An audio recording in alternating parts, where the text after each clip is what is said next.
તો ચોમાસું ભારતમાં ક્યારે એન્ટર થશે અથવા તો જે તારીખ હતી તેનાથી કેમ પાછળ ગયું છે અથવા તો ગુજરાતમાં ક્યારે ચોમાસું આવી શકે છે, આવનાર દિવસોમાં ક્યારે ક્યારે વરસાદ અથવા પ્રી મોન્સૂન એક્ટિવિટી ગુજરાતમાં થઈ શકે છે, આ તમામ સવાલોનો જવાબ મેળવવા માટે અમે પ્રયાસ કરી રહ્યા છીએ અથरिया ने हमारी साथ जोड़वा માટે।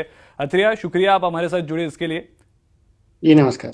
सबसे पहले तो અથरिया आपसे ये जानना है कि मॉनसून कहाँ अटक गया है, जिस रफ्तार से आगाज हुआ था वो माहौल कैसे खराब हो गया, क्या कारण रहा, दुश्मन कौन बन रहा है, एंटी साइक्लोन मुख्य कारण माना जा सकता है? जी तो अभी अगर मैं कहूँ तो आज 26 तारीख के हिसाब से मानसून अभी भी दक्षिण अरब सागर में और कोमोरिन के इलाका में अटका है, यानी श्रीलंका को लगभग पूरा कवर कर चुका है और बंगाल की खाड़ी के दक्षिण पूर्वी इलाकों को पूरा कवर कर चुका है। लेकिन जो अरब सागर का जो ब्रांच है मानसून का वो थोड़ा धीमे चल रहा है और अभी पिछले 2-3 दिन से ये दक्षिण अरब सागर तक ही आकर अटक चुका है। इसका मुख्य कारण एंटी साइक्लोन तो फिलहाल नहीं है एक अरब अरब सागर के ऊपर, लेकिन कुछ हद तक हम कह सकते हैं कि जो एमजेओ यानी जो मैडन जूलियन ऑसिलेशन करके एक चीज़ रहती है जो पूरे विश्व में एक बारिश और बादल की स्थिति को बढ़ावा देती है। तो ये अभी जो एमजेओ है वो अभी प्रशांत महासागर के पूर्वी प्रशांत महासागर तक पहुंच चुका है। तो उसकी वजह से जब एमजेओ पूर्वी प्रशांत महासागर तक जाता है तो हम देखते हैं कि अरब सागर और बंगाल की खाड़ी में खासकर इस टाइम में जब मानसून की आगमन की समय होती है वहाँ पे उसमें थोड़ी धीमी रफ्तार हो जाती है। और इसी के साथ साथ एक इसका एक मुख्य कारण ये भी है कि जो उभरता हुआ एल नीनो आ रहा है उसकी भी थोड़ी भूमिका इसमें ज़रूर है। तो अब क्या लग रहा है, अगले कितने दिनों में केरलम में मानसून की एंट्री संभव है? तो मेरे हिसाब से मुझे अब भी लग रहा है कि अगले 2 से 3 दिन ज़्यादातर के केरल में मानसून दस्तक दे देगा।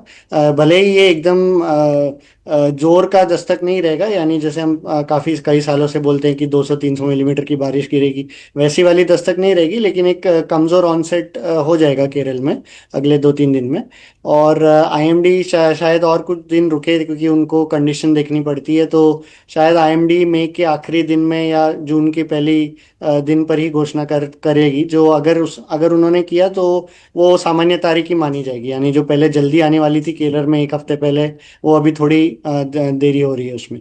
लेकिन इसके बाद भी हम देखेंगे कि जो जून की शुरुआती दिन है वहाँ पे कर्नाटक, गोवा और कोंकण के इलाकों में फिर एक बार मानसून केरल पहुंच गया तो उसके बाद में थोड़ा जल्दी जल्दी आगे बढ़ेगा और कोंकण और मुंबई तक जून के शुरुआती दिनों में पहुंचने की उम्मीद मेरी अभी भी है। लेकिन इसके बाद में जैसा मैंने कहा था कि गुजरात पहुंचते पहुंचते तो उसको 15 या 20 तारीख 20 जून के बाद ही ऐसे नज़र आ रहा है, तो उसमें अभी वो मुझे वैसे ही लग रहा है। तो जिस तरह से आपने बताया, जिस तरह से मैं समझ रहा हूँ, अगर वो केरलम में 3-4 दिन बाद यानी कि 29-30 मई को आ जाता है, गोवा स्टार्टिंग ऑफ जून में मान सकते हैं, मुंबई में तब तक आ सकता है, तो गुजरात में पहुंचने की कोई तारीख या तो मध्य जून पकड़ के चल सकता है?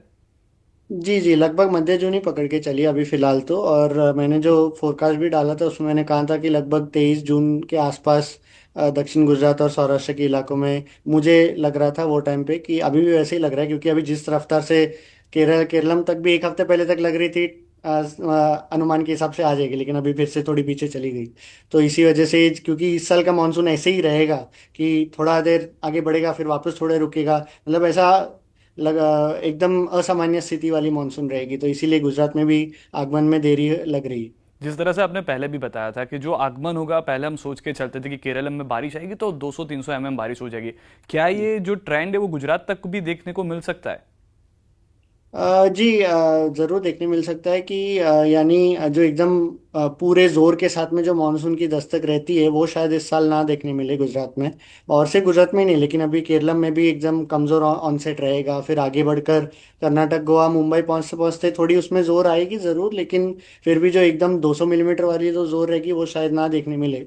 और इसका कारण यही रहेगा कि जो एल नीनो की धीरे धीरे उसकी असर आ रही है अभी। भले ही एल नीनो की स्थिति अभी तक बनी नहीं है, एल नीनो की स्थिति जून के अंत तक ही बनेगी, लेकिन क्योंकि उसकी वायुमंडल पे और एटमॉस्फेयर पे जल्दी प्रभाव पड़ने लगता है तो इसी की वजह से इस साल ऐसे ही आगमन के समय भी शायद एकदम जोर की आगमन नहीं रहेगी, लेकिन ऐसी धीमी आगमन रहेगी।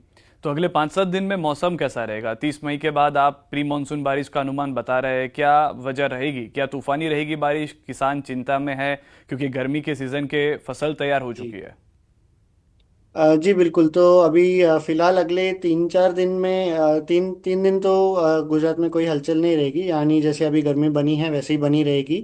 अगले कुछ दिन में और थोड़ी तापमान में बढ़ोतरी हो सकती है, यानी लगभग 43 या कुछ इलाकों में, छुटपुट इलाकों में 44 तक छू जाए, खासकर सुरेंद्र नगर, अमरेली, राजकोट के जो इलाके हैं। लेकिन फिर उसके बाद में गुरुवार शुक्रवार तक फिर से एक बार दक्षिण पश्चिमी हवाएं बहेंगी, तो उससे पूरे गुजरात में तापमान में कमी देखने मिलेगी हमें। और जो 30 तारीख से मैंने जो गुजरात की प्री मानसून एक्टिविटी की अभी आज ही फोरकास्ट जारी किया था, उसका कारण एक वेस्टर्न डिस्टरबेंस होने वाला है।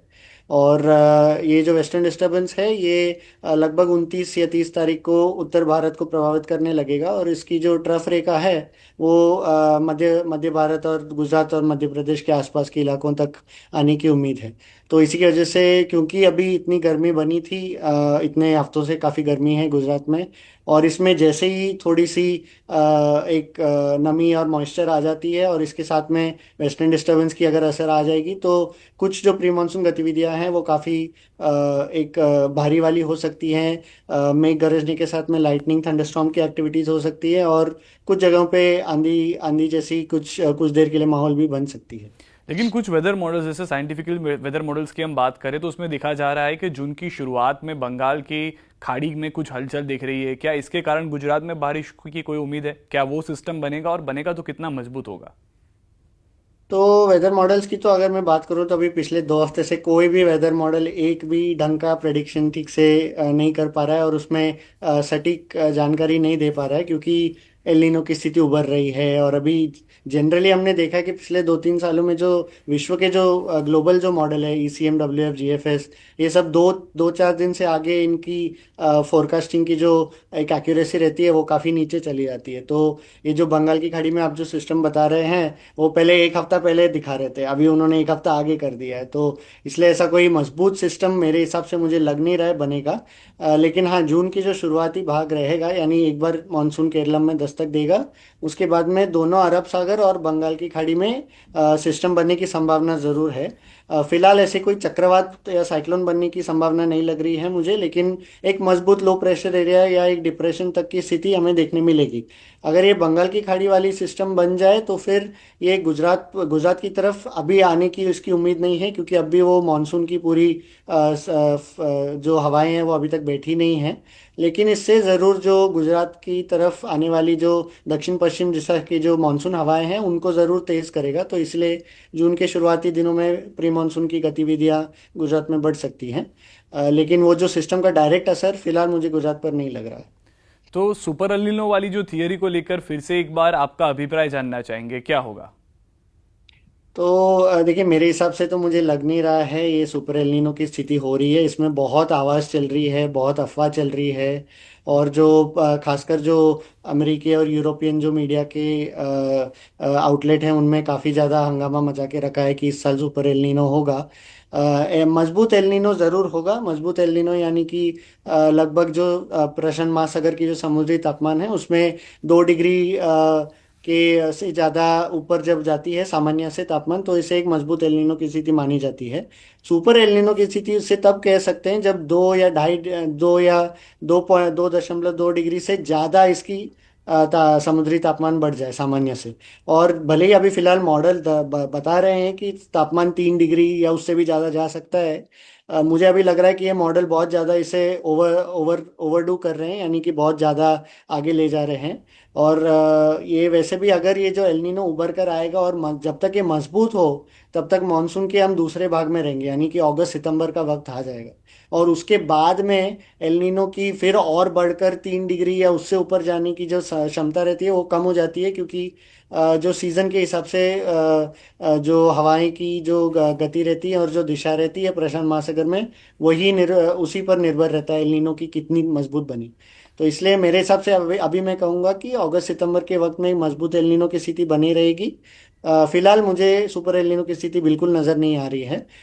लेकिन क्योंकि मजबूत एल्निनो रहेगी, तो जैसे मैंने एक 2 महीना पहले पूर्वानुमान दिया था कि ये मानसून ओवरऑल अगर माना जाए तो सामान्य से कम बारिश देखने मिलेगी। जी शुक्रिया અત્રે हमारे साथ जुड़ने के लिए। सुपर अल्निनोની ઇફેક્ટનું નહિવત હોવાની વાત તેમના તરફથી કરવામાં આવી છે અને અલ્નિનોની પણ જે ઇફેક્ટ છે એ કદાચ ચોમાસું પૂરું થવા આવશે ત્યાં સુધીમાં શરૂ થાય તો તેની પણ ભારે અસર ભારત પર જોવા ન મળે તેવી હાલમાં તેમના તરફથી આગાહી કરવામાં આવી છે।